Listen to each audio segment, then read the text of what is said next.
2 years ago, experts on infrastructure said to keep pace, just to keep pace with the crumbling infrastructure, we needed $3 trillion. Democrats going around like cheerleading $500 billion in new money. That's really a privatization scheme, this infrastructure deal.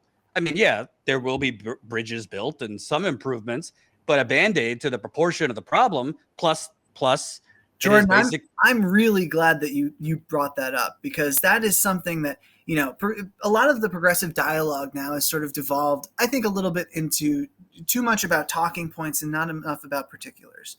That might just be me. But even when public services are funded under Democratic legislation, a lot of the way that they're administered is through private intermediaries. And that matters. That is something we should be talking about. It's wasteful. It's unaccountable.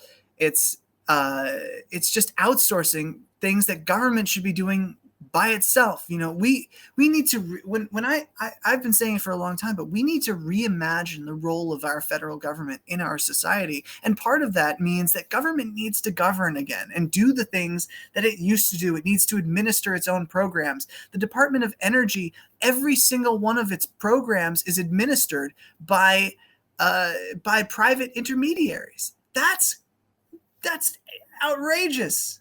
It's outrageous. I mean, we do still live in the America that Ronald Reagan broke. What do you think on this transformational deal that we're being fed by Nancy Pelosi? The reconciliation deal that at this point, if it passes, maybe you're talking $1.7 trillion. Forget the money for a second.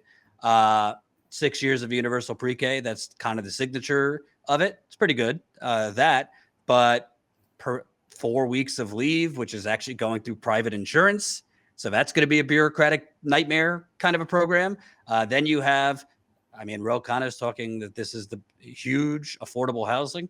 Listen, I've been around the country, $150 billion for affordable housing. That's not transformational. That's half a Band-Aid for the amount of affordable housing itself is neoliberalism. Yes. It's, we need public housing, and there is funding, I think, for public housing in this bill. But like, people talk about affordable housing all the time, but affordable housing just means it goes to a private contractor who builds the housing. It stays below market rates for a certain number of years and then goes back to market rates. Like, affordable housing is not the answer. Public housing is. There's a great article about this, where it was published is escaping me at the moment, but it's called like the myth of affordable housing or the enduring, something like that. Yeah, there's a lot of privatization in the Democrats' agenda, and I think that speaks to the fact that neoliberalism, this sort of zombie ideology, is still very powerful. And I don't know, man. I don't see that saving us from the crises that we're facing. This sort of leave it to the private sector. We saw this in the COVID response too, right? Like, everything was sort of encourage businesses to act right, do things, carrots, not sticks. Well, talking about carrots and sticks, the most important part of the bill, it's like $500 billion in new money, but if you look underneath the hood, it's all like tax credits and incentives and this neoliberalism that none of it has teeth. None of it. The only thing that did have teeth, which was if utilities companies did not start shifting over to renewables at a certain pace, they would be fined. That, to me, that didn't even go far enough. But that was stripped out because Joe Manchin demanded it to be stripped out. And money is going to go into it towards carbon capture, which climate experts will tell you is the most wasteful, most expensive thing you could do, because essentially the government is going to subsidize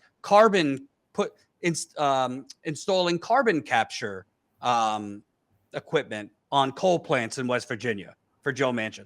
I mean, the whole thing, which will only bring their emissions down to what natural gas,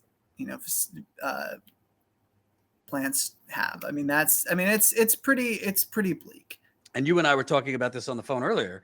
Like, I've never been one of these people that like does hashtag fraud squad. I don't think it's helpful.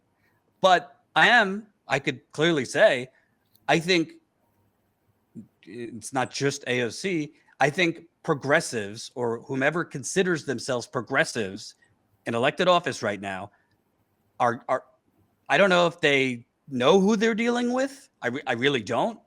I don't know if they've ever heard bringing a spoon to a knife fight, but they, in my view, if the people that you're expecting to basically be your negotiators, like we're expecting them to be our negotiators in terms of the left, they're not good negotiators because they don't know how to go on offense. I'll give you an example. I mean, from the beginning, Bernie could have and should have said, yeah, no, I mean, I'm not going to even begin speaking with Joe Manchin or anybody and as long until vision, hearing, and dental are in it, period. That's my red line. Call me when that's in there. I mean, I know the Tea Party comparisons come up a lot, but that's really how you negotiate. Good. Right. That's how you negotiate. And you know what? Biden needs this. Biden desperately needed this. I mean, the progressives want it, but Biden needs some signature something because people, a $1,400 check didn't do it, obviously. Go ask, Terry McAuliffe and others. So Bernie, from the beginning, should have said, yeah, no. Respectfully, Biden might have won the primary, but every state overwhelmingly supported Medicare for all, including Mississippi, by the way, had majority support in every Democratic primary. So I'm demanding Medicare expansion. I'm not the president, so I'm not demanding Medicare for all. I'm expanding Medicare expansion. And they should have, and I don't understand, Joe Manchin and Kirsten Sinema, they haven't really, I mean, other than trends on social media, there hasn't been a lot of pressure on them. These progressives chose not to go on offense in forms of holding rallies in West Virginia, paid ads. Heckle them everywhere they go. Do not let these people have a moment of peace. Be outside their homes, protesting, rallying. Go to their offices, bang on the doors, make them, let these people know that you're there. That's the kind of pressure that needs to happen. Shout them down at their at their town hall meetings. I'm sorry, but fuck your decorum. These are life and death issues, and they should be treated that way. And Manchin and Sinema are essentially condemning all of us because right. they either want to get industry cash or they want a nice cushy lobbying job when they leave office or whatever I don't care. They are betraying the American people, and they should be treated